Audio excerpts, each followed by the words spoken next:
I just want to show this. I don't know if you see this regularly. This card comes, the data comes a little delayed because it got a verify everything. But this is for Sacramento County. I don't know if you know what our average median tax price was, 558 in April of this year, which is bordering the highest it's ever been. Again, 550 was about the highest at the peak in COVID season, got up to like 560, 570, but it's still very high. But I wanted to point this out. Year to year, we're 9% up on sales, total sales. And I want to note this is the sales over time, and you can see it bottomed out right around December, fourth quarter. I'm sure all of us felt that, right? Where sales, and you can see down here, if you can see it, it's about, it hit about 45% down on transactions closed in the market. So you can see that's where you really felt it. Half the transactions were gone that we normally have, right? But I want you to know something. As of April, which if you look back on the April over here, it was also one of the lowest points because that's when rates really shot up again, right? They were rising, but then they kind of shot up really high to 7s and 8s, 7s right there. So, but you can see as April now, we were above the line again. So that means we've gotten all the transactions that we lost that we were down in April are all back this April. Good. So this is something you may want to share with your buyers out there and say like, hey, and your sellers out there, the buyers are there. The market isn't tanking. and that for you guys, if you are not seeing production in your business, just know it's pretty much back to where it was before, even with rates this high. And I want to show you how much inventory, a lack of inventory, even if we have less buyers because of rates, the lack of inventory is creating demand for listings and still pushing prices higher, right?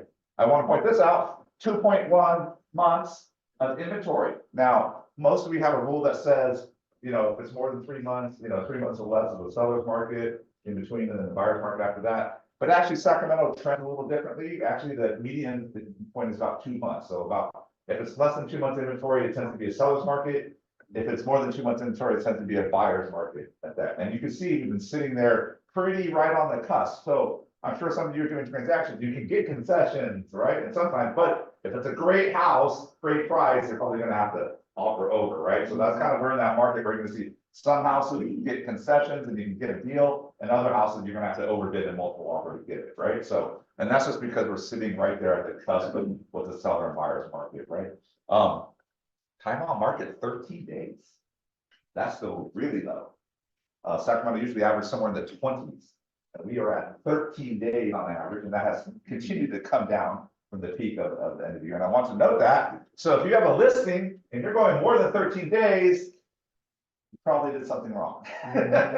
You overpriced it, not marketing it correctly, not getting access correctly on that listing. So I would recommend if you're going more than 2 weeks on your listing, and you're not getting the showings or offers, you need to have a discussion on a price correction on that listing, just likely you overpriced the home. This would be a newly condition. Actually, having said that, this morning I talked to one of our team sellers, and I said, we've had showings, but no offers on the house. It's likely a price issue, or we need to update this and change the condition of the home, and they often to change the condition of the home. So you got to have that discussion, and literally you're at 13 days on market today, right? So I want you to know that if you should have those systems in your business that you're correcting on that. But I just wanted to show you guys this. I'll bring this up every month as it comes up, if you see that, but the market has essentially returned. You just have to navigate not a lot of listings and higher rates, right? But there are still buyers out there, and the closings are happening at the same rate that happened previous. Everything we lost last April is back here. So and got lost from that. Yeah, that's great information. I'll get this out there. Also, I have the other counties, so I'll get it out to our counties. I'll post them in Circle so that you can do that and download it, and that way you can maybe do a post on this or talk about these stats out there for your buyers, or get these to your potential leads that are on the fence right here to go, right? So that can help you move forward with some buyers. And this is April. I'm not talking May. We're still calculating the May results. So when we put May on here, if it projects to go up, it's only going to get better, right, for you guys. So and then you should be telling your buyers that, like, if they think they're going to get a deal later on, it's only getting worse again. Right? So it's only getting more affordable. What's that? It's all up there. I have all the April stats. I'm just showing Sacramento right now, but I will put all the counties that are where we operate in the circle for you, so you can go grab the ones you want, right? So I have yellow and I'll go all the way down to that. All right. Thanks. We got that. So showing value to your buyers. I wanted to put this presentation together because I've had several cappers and mega agents come to me and say, John, how do I show value to buyers on a buyer presentation so they sign a buyer broker agreement? And I'm like, you're a capper. You work with buyers all the time, but you know how to do that. And then I realized they really didn't. So here we go. They didn't know how to articulate it. But.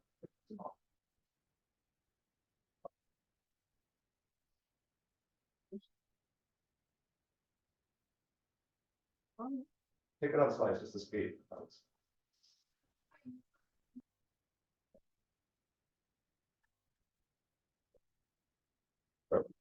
Don't send up for tonight.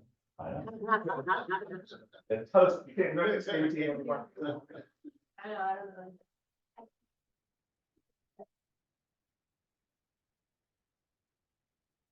But you're in the design, that's why. She's in the design. You just get out of the design. No, we can't even pull, we can't support.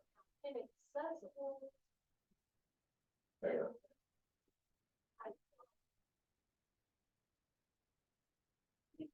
Oh, sorry. So,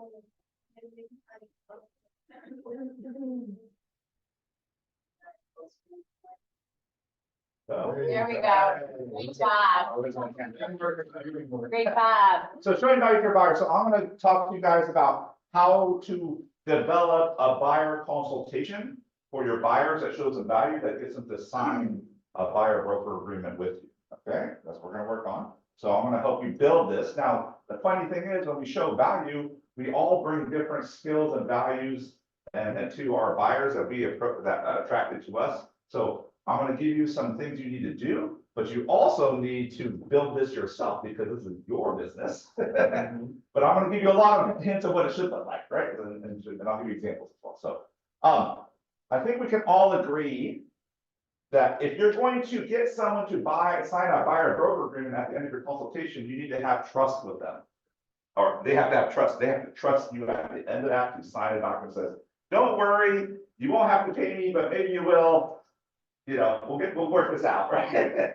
We'll work this out later. Don't worry, you know, maybe you have to pay, maybe you don't, right? So, and I just want to put this out there. This has been out there before, so it's been on AOC, but this has been a study a long time. But there's 3 factors to developing trust with people. Now, I'm doing this for buyers, but this can work with sellers too, and this can work with your family and stuff. Okay. So developing trust. 1, you need empathy. I believe you care about me and my success. So if they don't believe that you care about them and their success, they're probably not going to trust you. Right? 2, authenticity. I experienced the real you. They don't want to fake you. They're going to go. So I can give you a generic presentation and say, preach to that, preach to that. But unless you really internalize that, it's going to come off really fake. So that's why I'm doing this to say you need to come up with one that works for you, because that's where you're going to be very articulate in how you present it, because that's your values. Great. So, and finally, logic. I know you can do it. Your reasoning and judgment are sound. Now, a lot of you I know like to just use your personality to sell, and not actually like put some logic in there about like what you're actually going to do to them. And I know when we do listings, you tell them, I'm going to market, and this is how we do open houses, and this is our photos, and also. I know when you do it with sellers, you're telling them what you're going to do logically to get the price they want. But I know with buyers, it's like, where's the buy? Let's go, right? So let's talk about how we build a little logic into the buyers. And if you can do those 3 things during your presentation, you're likely going to end with a high trust level with those people across the table from you. And when you introduce a buyer broker agreement at that time, they're likely to sign it. And I can tell you, we use the same model on my real estate team, and we have a very high success rate with buyers to sign buyer broker agreements. So, okay, with that in mind, what's that mean? All right, empathy, let's start there. I believe you care about my goal, my success, understanding their goals. So stop doing, you want 3 bedrooms, 2 baths, how much square footage, what's your garage size? You need to ask those things, but honestly, you should be asking that on a phone call ahead of time. You should just be verifying those things, but you need to start asking why, how, in those presentations. So We spend a lot of time on our buyer broker presentations at the beginning of those things, asking a lot of, why are they buying? I was trying to consult an agent yesterday. And they're like, they're getting cold feet, blah, blah, blah, and they're having trouble. I'm like, well, why are they buying? And she's like, I don't know. I'm like, well, that's a little bit of a problem, because you can't really move them if you don't know why they're buying. But now I know a lot of you ask why they're buying, and they give you a generic answer, but I really want you to go deeper. We have a system in our thing, we go 3 level deep. We ask why, we go deep. Because we want them to get to where they say it's a base, what we try to get to is a base feeling. So like, that would, just because we have a dream of ownership, and that would feel so awesome for our family if we could achieve this. We'd be so proud. That's where you want to get to, where they're feeling pride or success. How would it feel if they accomplished buying the home? Why do they want this type of house? Why do they type of house they want? So a lot of times I'll tell them, why do you want this type of house? And then the wife will say like, oh, because I grew up in the same style house and I want this neighborhood because they have all the same style houses as I grew up with. And you talk to the husband's like, I don't like those houses. Right? So you can solve a lot of the problems ahead of time when you're showing homes if you just ask a little deeper, right? So why do you want that particular location for the house that they want to buy? And I can tell you, if you ask this, it's funny because I know some of you ask like, where do you want to buy? And they'll give you neighborhoods. But we ask, why do you want those neighborhoods? And you know what the number one reason we get why we want those neighborhoods? School. Or I grew up in that neighborhood, so I know it, right? Right, school district, so yeah, and so when we start talking to them, it's like, okay, I see that quality neighborhood. Where do you work? And where do you work? Right? Because if you're talking school quality, there are neighborhoods with similar school quality. But what if we find a neighborhood with similar school quality, but closer to both your jobs? Would that improve your quality of life?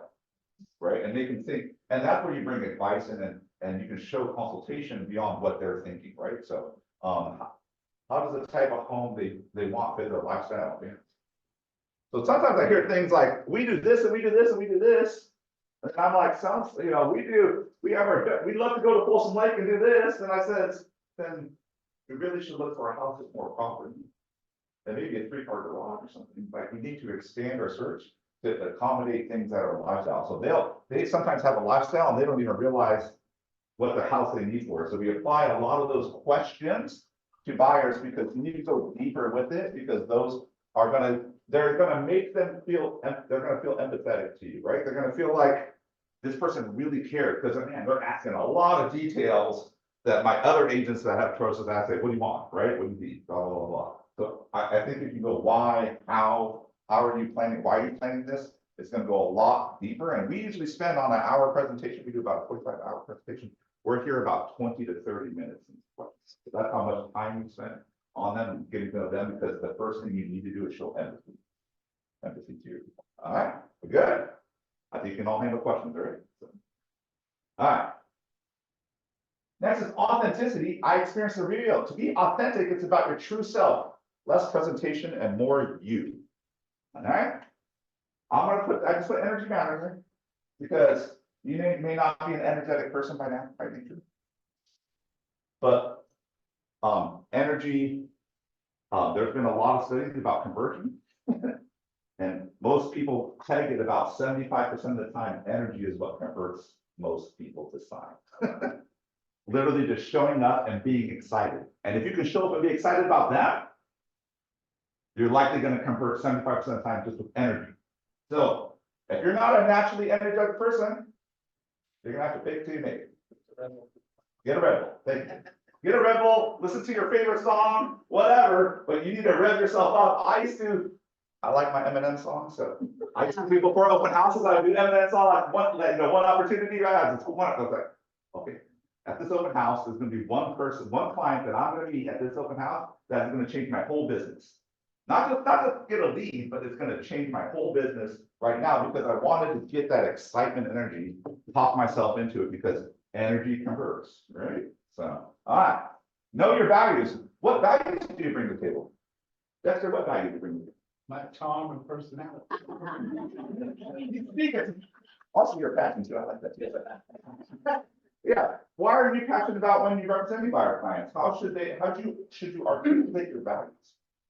So similar to us, on our team, we have values and we also show those to you here. But this is sort of like something that I give you an example on how we show value. So example, this is hard to read, but I'll show you this. I believe home ownership is the most important thing a person or family could ever do to create stability, wealth, and a better quality of life. That is why I'm passionate about helping people buy wealth. Did you know homeowners, according to the Federal Reserve, have a net worth approximately 40 times that of a renter? 40 times, right? That is because financially there are incentives to owning a home from equity. California Association of Brokers, right? It's predicting 6% this year, 6% increase. And actually, according to that, we're already above 6 in Sacramento County, right? And also mortgage is deductible. There's mortgage interest is deductible. So it takes most renters who are filing taxes are paying actually when they file. And when they buy a home, it switches because mortgage, someone comes in and gives them a bunch of deductions, and it switches to having a return if they change nothing.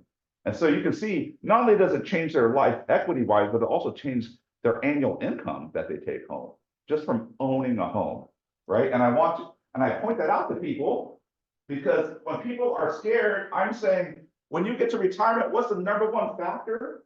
It's likely if you're a homeowner, it's going to affect your net worth the most. It's not how much you put your 401k and all that stuff. The number one thing that's going to affect your retirement later on is if you're a homeowner or not through that process.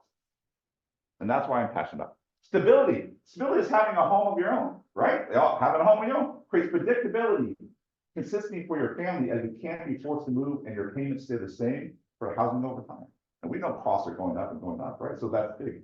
That is key for family continuity and stability, right? And I build that into quality of life, better quality of life. I believe your home should be an oasis, your place to relax and enjoy life. The continuity of your home will create more stability for growing family, predictably at schools, friends, neighborhoods, all factor into a better quality of life, right? I tell people, especially if they have kids, what's the number one thing you can do to have raising your kids successfully? Because parents care about that and they think school's quality of life. And I go, number one thing you can do is stability. If you move all the time, forcing them to change their social networks all the time, it's going to affect them, right? Stability creates maturity with the kids, creates consistency with the kids, and they need that for success. And so I talk a lot with parents about that because those things are very important. And when I talk to them, so if they're on the fence, they start getting very excited about home ownership because I can tell them these are the benefits you're going to get, the values that I see every day when I help clients. And that's what makes me excited about helping buyers. Make sense? Cool. Any aha? Scott. All right. This is also an example. Oh, On that, on your side there, I know one of the things I approach, because I work with a lot of renters, trying to convert them is to let them know, hey, you're paying a mortgage. This is not your mortgage. Yeah. You know, so why aren't you paying your? yeah. I mean, that goes directly to finances, right? Like literally you have 40 times worse because you're building equity for someone else. Literally, you are building someone else's wealth and equity daily, a monthly, you're paying someone's mortgage, right? And I can tell you what part of our tenants will love you homeowners because when we tell them things, they don't like it, right? So that's not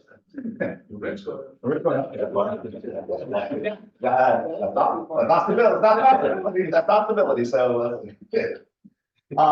logic, I know you can do it, your reasoning and judgment are sound, and I'm going to go a little bit into the I don't know if you know this, but one of the few things that NAR actually does that's pretty good is their 2000, they do a survey every year of home buyers and sellers, and it's very interesting actually. And it shows stats of what sellers and buyers think about us as real estate agents, right? I mean, that's kind of important, right? Because you want to design a business. So let's look at this. I just pulled out a couple pages, it's very long, but this is what buyers want most from the real estate agents. You mean, NAR actually does a survey and the buyers tell us what they want. So if you're doing a buyer broker presentation and you want to be logical, what do you want to do? You want to tell them you're going to do the things that the buyers already want to know, that you know the buyers want. So let's take number one. Help them find the right home to purchase. Pretty important. So you should have a statement when you're saying, these are the services I'm going to provide to you to earn my commission as a buyer's agent for you. Number one is my most important thing I want to do is find the right home for you and your family. Right? You should make that statement because 50% of the buyers said that's the number one thing they want from their agent. Right? All right, number two, instead of saying, help the buyer negotiate terms of sale. So you should probably put something in your presentation. Number two, I'm going to negotiate expertly on your behalf to get you the best price and terms for the house that is right for you and your family. You're going to probably need to say those things because that's what they want, right? Help with price negotiations, similar to that, help with paperwork. Help with paperwork.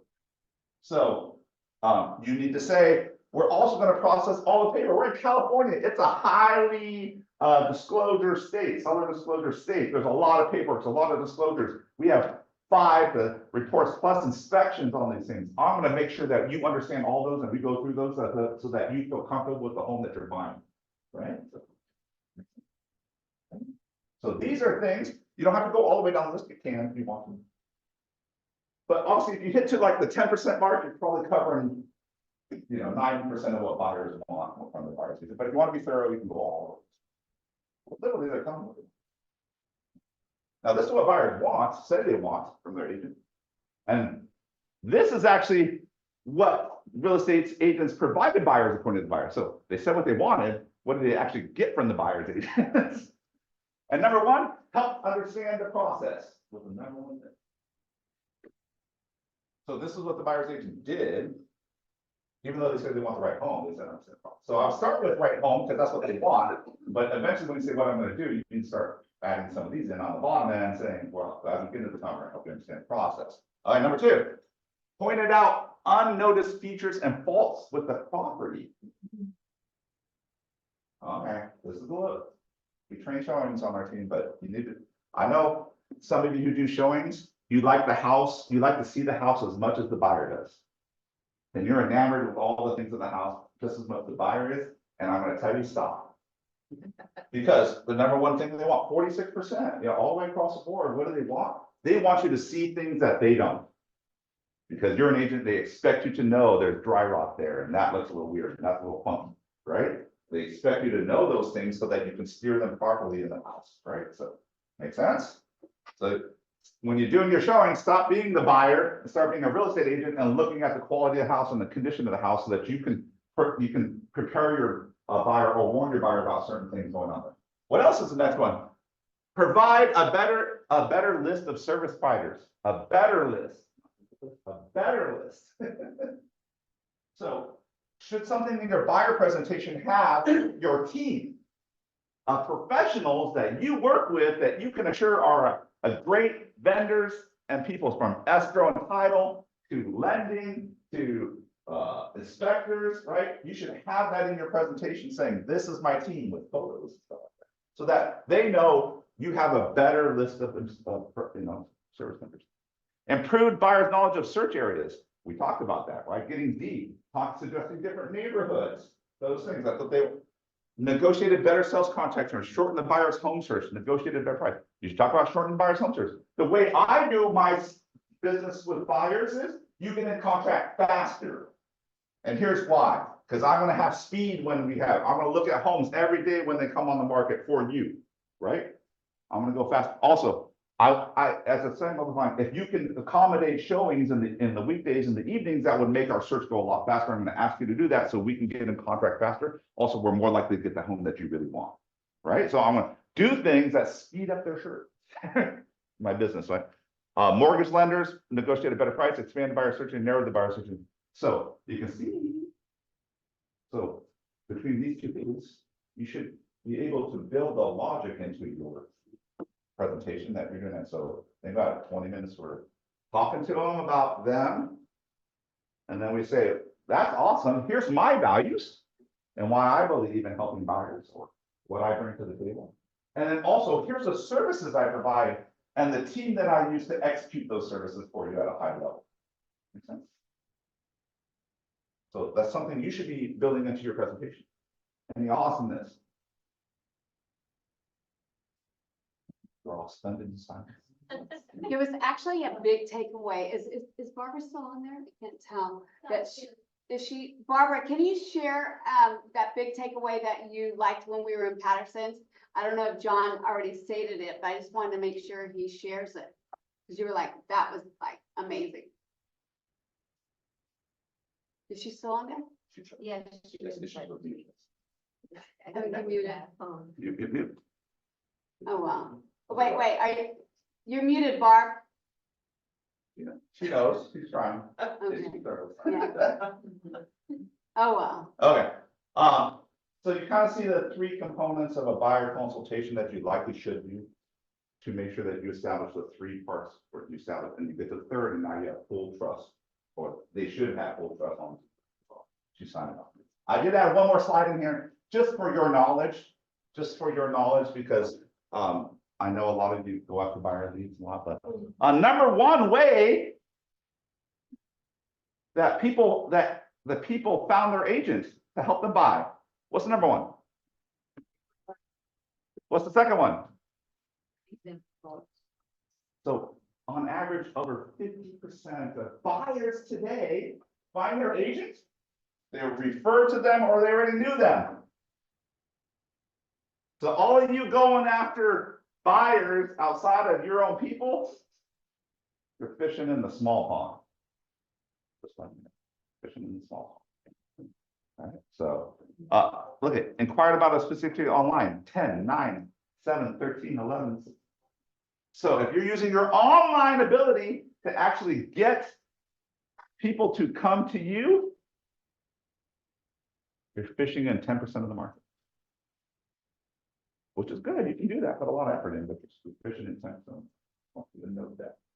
And I know this is with Zillow out there and you know, homes.com and all that money and advertising spent all over the place. This is still the case. And I can tell you, this and even the listing side is still this referral. Actually, listing side is like almost 80% on average. It's still that way, and it hasn't changed much. It's been pretty consistent over the last decade. It hasn't moved a whole bunch. So despite all our stuff, I want you to note that. Let's see, hold on for tell us. Knew the person through social media.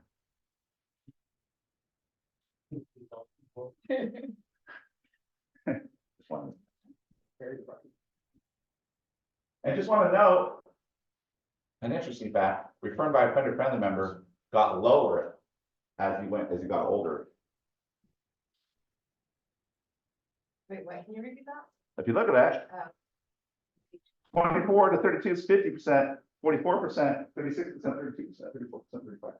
So it drops off. Why do you think that is?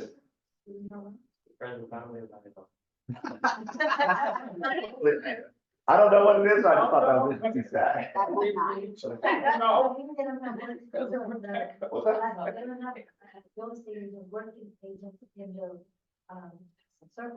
Yeah, I suspect because most agents we know get 87% of the agents quit. Actually, it used to be 87% quit in 5 years, but actually it's ended up at about 2. Recent stats. So 87, about 1 out of 10 agents make it. So I suspect over time the agents just don't even call back, or there's not even a business anymore. So they just kind of, you know, they're free. We call them free, you know, free agents out there, or free sellers.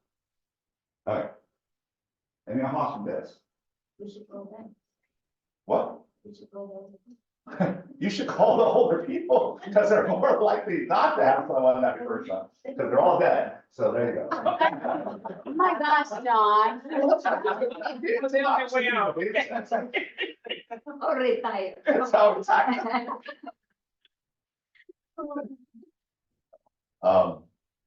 So to put it all together, I want to say this introduction. You need to start with the introduction, and we do this. It finally gets a better way to prepare them to sign a buyer broker. And we say, I want to take this time to really get to know you and your family and your goals for your home.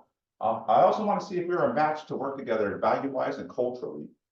And if we are both in agreement at the end of this, then we would like to work, and we work well together, then we can review the buyer broker agreement. How does that sound? And we put that at the front end, and then we have the buyer broker agreement, we kind of put it to the side and say this, because we want them to say, we're going to get to know you, and I want to make sure I want to work with you too. And we make it a two-way street. And we found that conversation that's like gives them a choice and makes us give a choice. So it makes it more like a balanced interview. You're interviewing us, but we're also interviewing you, right? So, and we found that was the best. And just to put it together, so empathy. So you go into the why, which is your second step. Oops. You choose your values, talk about what you should do. I just took some stats from those things. I created them, you know, inspectors, those sort of things. And then you finally go into. Oh, no, thank you. No, sorry.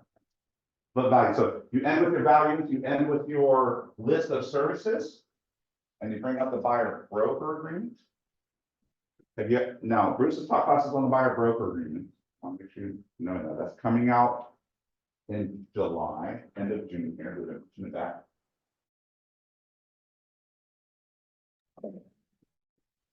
You got to get to know that buyer broker agreement. It's going to get very specific. And I just want to know, CAR has come out with a standard because listen, they know that California, the state of California is likely going to put the standard in place anyways in the new law that your buyer broker agreement is going to be for 90 days.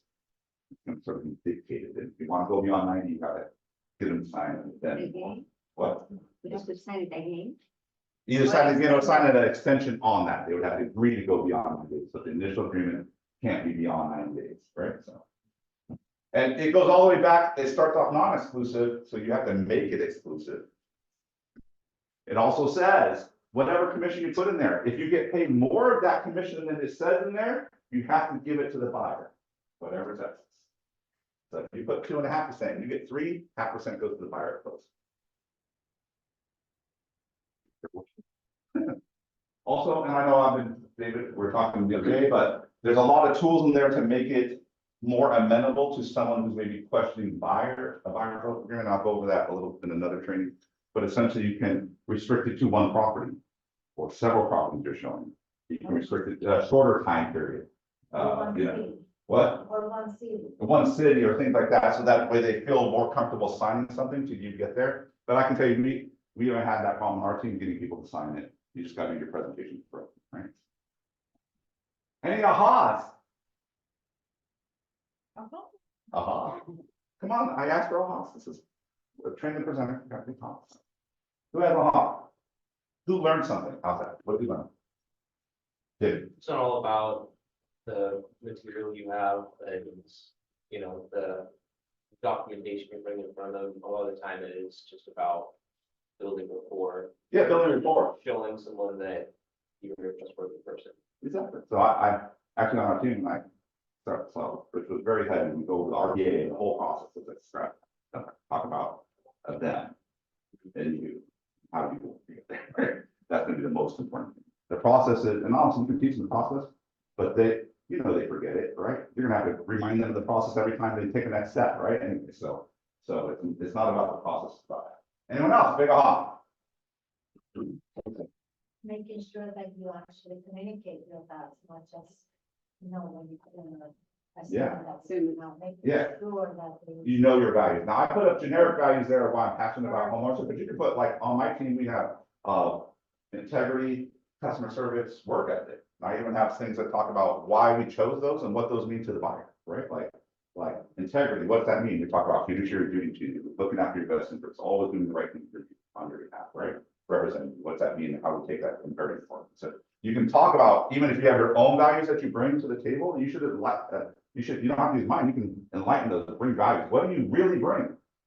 Like, I very much value integrity. I very much value work ethic. I very much value how we show up customer service for clients. Those are things that I very much care about and how I interact with clients.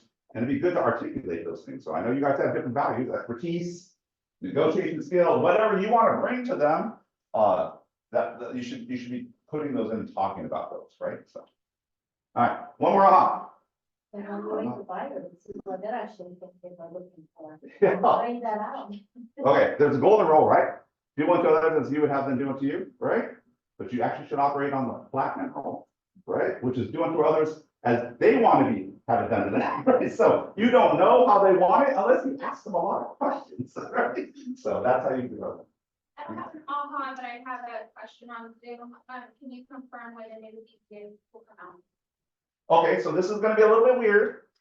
They have been pushing it back because they're still making revisions. Actually, I just got the latest fire agreement. They are still projected to come out late June. They will be active in zip forms July.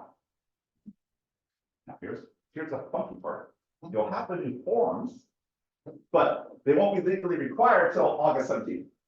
So we're gonna have this little month and a half weird period where like, you don't have to use them, but they're there. Does that make sense? But I would just assume that you, on July 1, start using them and getting used to them, because August, the last thing you want to do is get to have a buyer consult on August 17th and suddenly have to train yourself on a new form, right? So you want to get used to using that, and you're gonna have to make likely your buyer presentation a little more robust. And we also have that YouTube video that Bruce did regarding it as well, and the YouTube. That's what I'm not spending too much time about on Circle and on our YouTube channel. Bruce did a breakdown of the full new buyer broker agreement. So you can literally go through and he tells you how to do it, and you will need to, it's turning a lot like into the listing agreement, right? You're gonna have to know what you're doing. You get that done. So, all right. Thank you, everyone. I appreciate your time. Grab some sandwiches. Have a great day. So, go sell some homes. Dave, this is for you. Oh, thank you. Thank you.